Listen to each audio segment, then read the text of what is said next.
Bom dia, meus queridos. Então vamos para mais uma aula, né?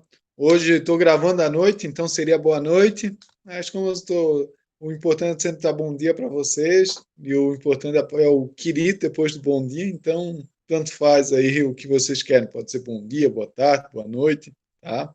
Pode ser o que vocês quiserem aí, ok? Então hoje a gente vai continuar falando de magnetismo, mas hoje a gente vai falar um pouquinho sobre força magnética. Tá? Como funciona essa questão de força magnética? Como que ela acontece? Tá? E algumas coisinhas legais sobre força magnética que a gente usa, tá bom? Então, vou pegar aqui a nossa... Opa, primeiro tem que botar para apresentar aqui a tela inteira.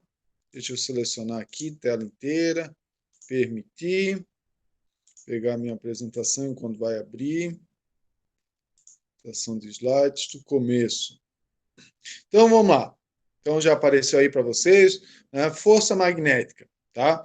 O primeiro exemplo, nós temos dois exemplos bem legais aí, né? Tanto o trem de levitação magnética e como essa levitação magnética aqui de supercondutores.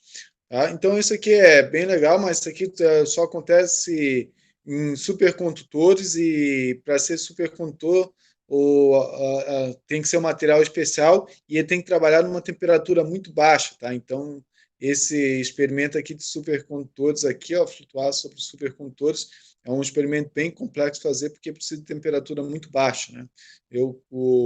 Quando estava estudando na Inglaterra, o pessoal fazia, né, na aula de física moderna, eles faziam esse experimento aqui para os alunos. Então, tive o prazer de assistir eles fazendo esse experimento. É bem legal, tá? E o trem de força magnética aqui, tá? Eu vou mostrar um pouquinho como que ele funciona.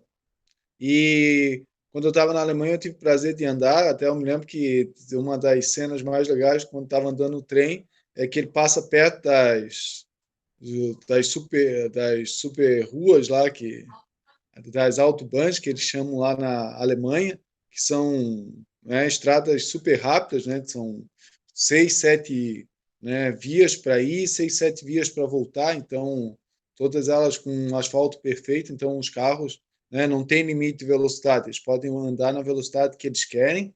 Então, e lá eles têm alguns carros um pouco melhores que os nossos. Então, lá é muito normal ter Porsche, né, Mercedes, BMW, né, e os carros italianos como a, a Ferrari, tá? Então, o Lamborghini também tinha. Então, tu estava passando com o trem, daí, de vez em quando, tu olhava lá na autobahn e o trem ultrapassando as Ferrari e o Porsche. Daí, tu achava que ele estava devagar. Daí, tu olhava na velocidade no trem, o trem estava 320, 330 quilômetros por hora, tá?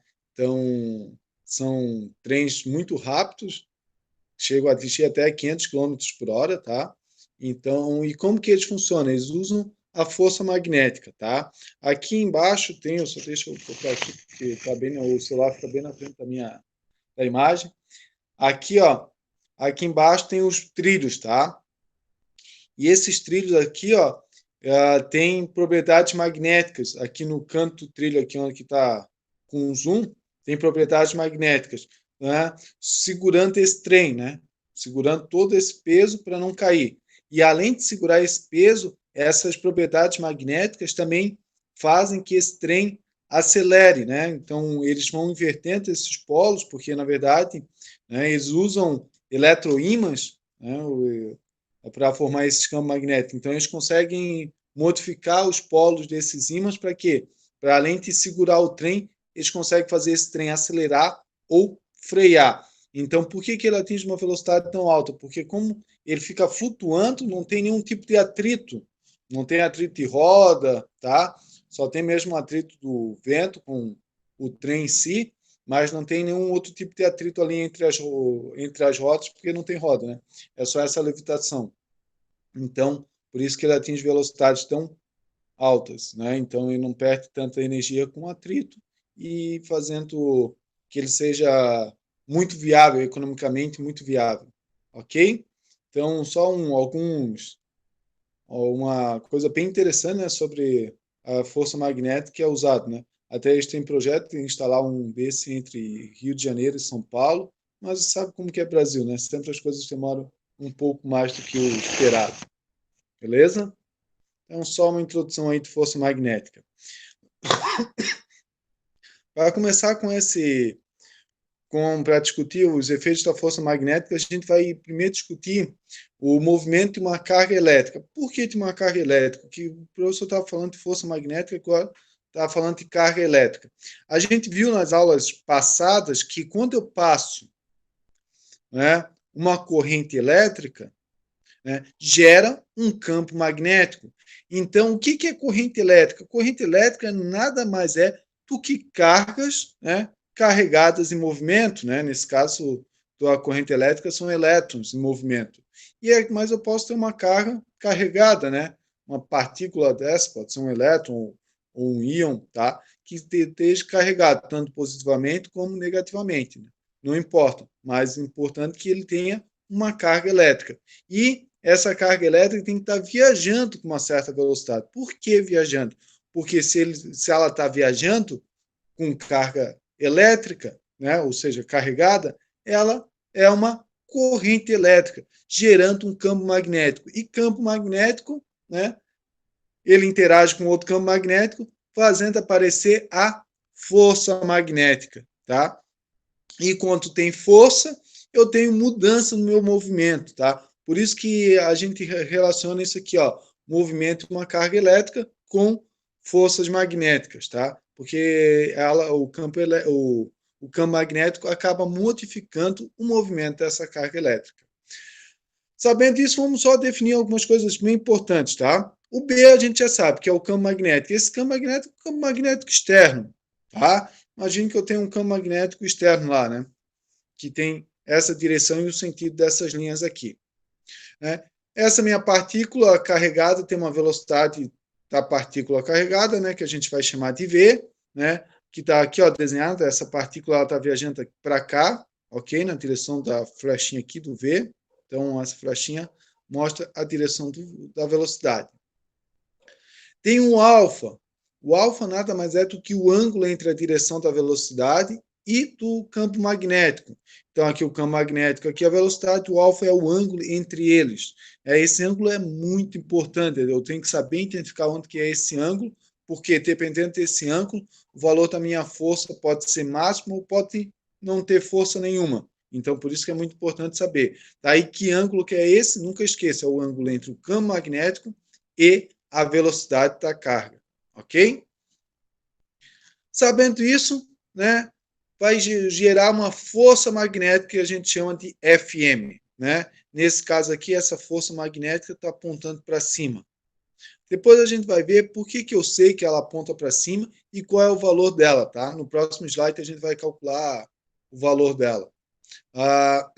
Isso aqui é bem legal porque era assim, não sei se alguém conheceu, mas as televisão de tubo, né, aquelas TV que não eram de telinha fininha, como a gente conhece hoje, aquelas grandonas que tinham um tubo atrás, elas funcionavam, né, com a ajuda desse campo magnético aqui da carga carregada, por isso que conseguia colocar as cores na TV usando essa propriedade aqui, tá? Não vou entrar nesse detalhe, porque a gente tem outros detalhes para entrar, mas aqui, aquelas TV de tubo funcionavam com essa teoria aqui, ok? Então, vamos lá. Mesma coisa, né? Só reescrevi o que a gente tinha ali, né? As definições, para nós calcular a intensidade da força magnética. Então, essa intensidade da força magnética é o valor, é o quanto vai ser, né? Quanto vai ser forte essa força. Quanto maior o valor, mais forte ela é. Então, vamos lá. Para nós calcular a força magnética, a gente vai precisar do valor da carga. Quanto maior o valor da carga, maior a força. Quanto maior a velocidade, ou seja, mais rápido ela estiver indo, essa carga, maior vai ser a força. E também o campo, né? Quanto maior o valor do campo magnético, maior vai ser o valor da força. E tem um seno do alfa, né?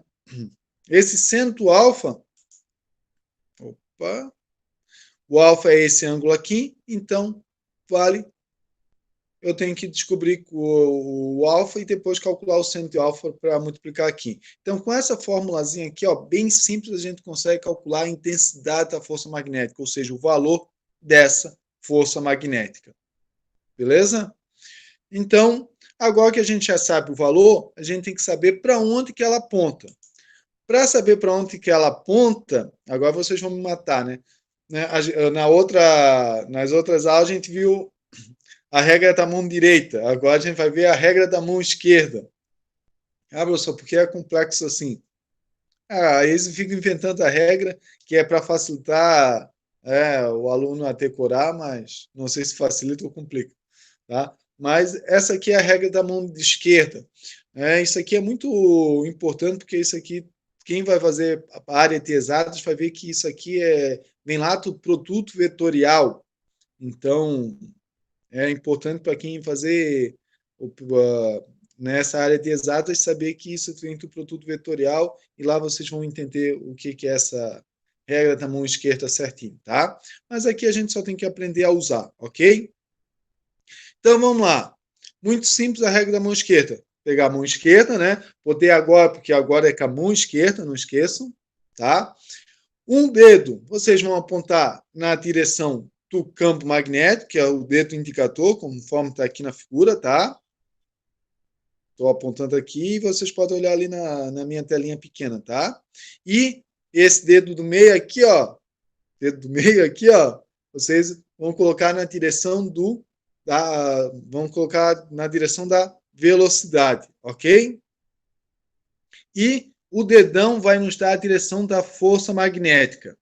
Então, aqui, ó, por isso que está aqui, ó, o campo magnético está para cá. Se eu colocar a velocidade nessa direção, vou ter uma força magnética para cima, ok? E se tiver qualquer outra, vamos ver se aqui também está na mesma configuração, tá? Campo magnético, velocidade e a força magnética para cima. Depois tem outras configurações ali que a gente vai entender, tá? Mas não esqueçam, tá? Isso é uma regra. De vez em quando vocês vão ter que mexer com a mão meio esquisito, que é meio difícil ficar apontando, tá? Mas é muito importante que vocês saibam. Outro detalhe muito importante, essa regra da mão esquerda é válida para cargas positivas, tá? Se a carga for negativa, professor, o que eu faço? Inverte. Como assim inverte? O campo magnético está ali, a velocidade está para lá. Se a força magnética apontar para cima, se for carga negativa, ela aponta para baixo, tá? Então, é só inverter o sentido se a carga for negativa, tá? Então, nesse caso, a carga positiva, ela aponta para cima. Se a carga for negativa, essa minha força magnética vai apontar para baixo, ok? O sinal vai modificar o sentido dessa força magnética, tá? Depois vocês vão ver que isso sai tudo automático do produto vetorial, mas isso é só para quem que tiver o prazer, né, cara, de seguir as áreas de exatas. Ou o desprazer, né? Aí depende quanto vocês vão gostar disso aí. Opa, saiu. Vamos voltar aqui à apresentação do slide atual. Então, tá ali.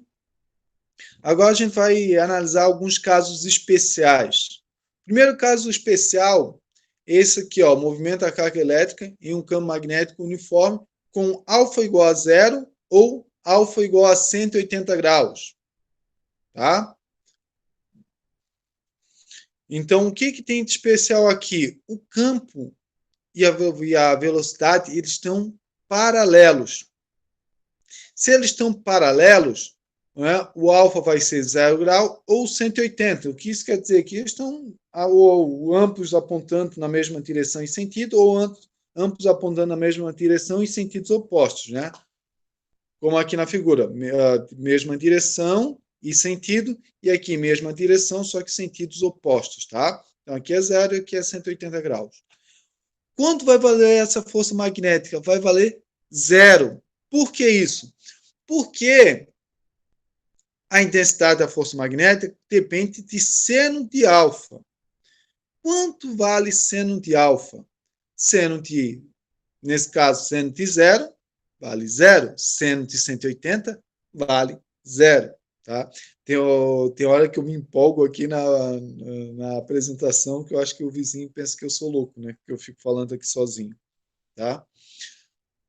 Então, vamos continuar. Então, quando eu tenho alfa igual a 0 ou alfa igual a 180, a minha força magnética é igual a 0. Por quê? Porque seno de 0 ou seno de alfa ou seno de 180 vale 0. Então, 0 a força magnética. Então, essa minha partícula, ela passa por esse campo aqui, ó, e ela não sente força nenhuma, ou seja, ela passa como nada tivesse acontecendo, tá? Mas isso só acontece se ambos tiverem, né, a mesma direção, tá?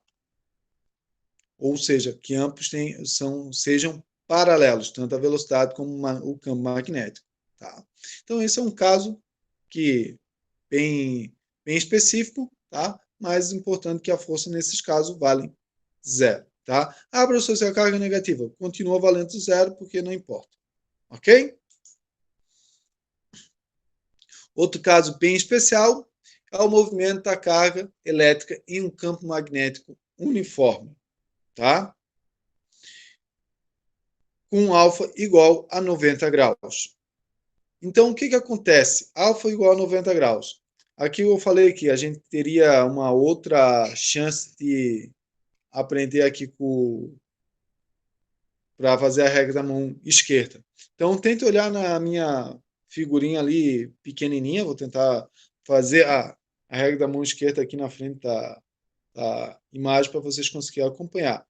Então, o que acontece? Esse dedo vai na direção do campo magnético, então o campo magnético está entrando na folha, né? E a minha velocidade está para cá. Então, para onde que aponta a minha força? Minha força está apontando para o centro aqui, né? Para esse ponto aqui no centro. Então, o que acontece? Minha força está apontando para cá. Então, conforme essa minha partícula vai girando, né? Ela vai andando, ela vai sofrer uma força. E essa força vai modificar a direção dela. Só que essa força vai sempre apontar para o centro, porque ela vai sendo modificada. Se vocês acompanharem aqui, ó, eu posso rotacionar a minha mão o meu dedo vai estar sempre apontando para um ponto aqui no centro, tá? Então, essa carga aqui, ó, se tiver um ângulo de 90, entrar com um ângulo de 90 graus, ela vai fazer o quê? Um círculo, tá? Essa força magnética vai fazer essa carga fazer esse círculo aqui, ó. Então ela pode ficar presa aqui nesse círculo, né? Se o raio couber dentro desse campo magnético uniforme. Ou, né? Claro que se não couber, ela pode ser só desviada. Tudo bem? Então isso é um caso bem especial, mas e acontece e a gente usa muito esse caso aqui, tá? Vou mostrar aqui como que funciona.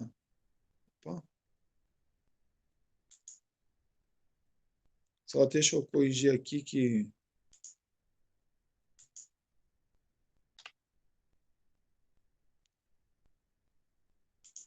Perfeito. Vou mostrar como que funciona essas contas, tá? Para a gente calcular o valor desse raio aqui. Tá? Isso vai ser importante, porque além de calcular esse valor desse raio, eu quero mostrar uma outra coisa com essa conta. Opa. Então, vamos lá. Nesse caso, essa força magnética, né, que a gente está calculando o QVB vezes seno de alfa, e o seno de alfa continua sempre 90 graus aqui, tá? Então, vai ser sempre o mesmo valor, ok? A única coisa que vai mudar é a direção dele, tá? Ele vai sempre apontar para o centro dessa curvatura ali. Que essa força magnética ela vai fazer o papel da força centrípeta, que é a força que aponta para o centro, né? Então, enquanto a Lua gira em torno da Terra, quem faz o papel da força centrípeta é a força gravitacional. Então, dessa partícula girando em torno desse ponto ali, que é o centro, quem vai fazer o papel da minha força centrípeta é a minha força magnética. Então, esses dois valores têm que ser igual, tá? E a gente sabe que 190 graus é 1. Por isso que quando eu coloquei aqui, ó, eu igualei as duas equações, né? Eu já coloquei o seno de alfa, né? Ou seja, 190 graus é 1, então não preciso colocar, né? 1 vezes qualquer número continua qualquer número. Então tá aqui, ó, Q vezes B vezes V vezes B, né? E o seno de alfa é 1, que está aqui e não preciso colocar, tá? Vai ser igual a quem? A massa vezes a velocidade ao quadrado sobre R, que é a nossa força centrípeta. Só cortar aqui, né? Eu posso cortar um V, então só ficou um V aqui. O R, que estava dividindo, passa multiplicando. E o QB, que estava aqui em cima multiplicando, passa dividindo, ok? Então, o raio vai ser proporcional a M vezes V sobre QB. Ou seja, o raio é proporcional à massa vezes a velocidade sobre a carga vezes o campo magnético. Isso é muito importante porque tem um equipamento que vocês já ouviram falar, provavelmente, chamado espectrômetro de massa, tá? Vocês já conhecem esse equipamento? Eu acredito que já conheçam, tá? Caso não conheçam, vocês me avisam, mas eu acredito que o pessoal da química usa bem esse espectrômetro de massa para, né, caracterizar a carga-massa da partícula. Por que isso? Então, pense que isso aqui, ó, onde que está essa peça aqui, está passando um campo magnético. E essas partículas vão passar por esse campo magnético com um ângulo de 90 graus. Quando essa partícula vai passar por esse campo magnético, ela vai sofrer um desvio, tá? E o que acontece, tá? Essas partículas, né, dependendo da razão, daí eu não consigo calcular a massa e a carga, eu consigo calcular a razão chamada massa-carga, tudo bem? Se eu, quando eu descobrir, eu consigo calcular essa razão, massa-carga da partícula, por quê? Porque as partículas mais leves, né, ou seja, que tem a massa menor, ela vai ter um raio, tá, mais fechado. As partículas mais pesadas vão ter um raio mais aberto. Então, o que acontece? O que é esse raio mais aberto, mais fechado? Raio mais fechado, elas vão sofrer uma maior deflexão, ou seja, elas vão entortar mais. Então, as partículas mais leves, elas vão vir aqui nessa parte mais interna aqui, ó, onde está aqui escrito mais leve. E as partículas mais pesadas, que elas vão sofrer uma deflexão menor, vão vir aqui para a parte mais externa. Então, esse espectrômetro de massa consegue calcular a massa, né, vendo o como essa partícula foi defletida, tá? Então, é um equipamento bem legal que usa essa relação carga-massa que a gente viu, ok? Outra coisa bem legal que acontece é a aurora boreal, tá? A aurora boreal, ela acontece, né, por causa dessas partículas carregadas que chegam no campo magnético, como a gente já discutiu nas outras aulas, tá? E como que elas chegam? Elas vão chegar em qual ângulo? Elas vão chegar a qualquer ângulo, tá? Quando elas chegam a qualquer ângulo, o movimento delas vai ser tipo uma espiral, né? Ou seja, as partículas que chegam no ângulo alfa igual a zero ou alfa igual a 180, elas vão passar pelo campo magnético que não vão sentir nada, né? Como ele nem existisse. Então, essas aí não nos ajudam com a aurora boreal. Mas as partículas que atingem esse campo magnético com qualquer ângulo, elas vão ter um movimento de espiral. Tá? Por que espiral? Porque uma parte dessa velocidade, dessa partícula vai fazer um movimento de girar. E a outra, por causa que está em qualquer ângulo, vai fazer um movimento ascendente ou descendente, né? Pode estar subindo ou descendo, pode ir para o polo norte ou para o polo sul, esse tipo de coisa. Mas como que ela vai fazer esse caminho? Ela vai girando em torno dessas linhas de campo, tá? Então elas vão girando, girando, girando, até atingir um dos polos e entrar na atmosfera terrestre, fazendo aquele espetáculo lindo da aurora boreal, tá? Por quê? Porque essas partículas fazem esse movimento, né, de hélice em torno desse campo magnético terrestre ali, das linhas de campo magnético terrestre, tá? Penetrando no polo, fazendo as imagens da aurora boreal. Ok? Então, por hoje era isso aí, tá, pessoal? Espero que tenham gostado da aula. Na próxima, vou deixar uma lista de exercícios para vocês, tá? Se tiver alguma dúvida na próxima aula, vocês podem me mandar, eu tiro, ou se quiser algum exercício, você já me manda que eu posso gravar algum exercício sobre isso aí na próxima aula, tá bom? Então, tudo de bom aí para vocês e fiquem bem, tá? Deixa eu desligar agora a gravação aqui. Valeu, pessoal.